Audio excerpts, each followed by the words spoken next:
In this video guide, I will share with you step by step how you can log in Bupa accounts. So friends, if you want to log in, follow me in this video guide. Go to Google, search for Bupa login. This is the option to log in. Click the first website here. You will see this page.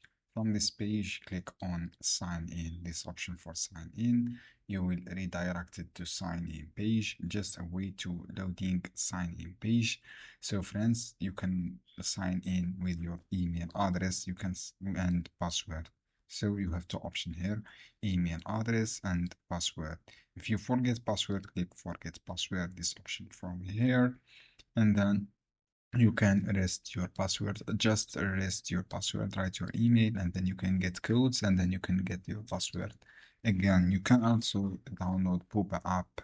This is for app you can download on App Store or Google Play. This is the app.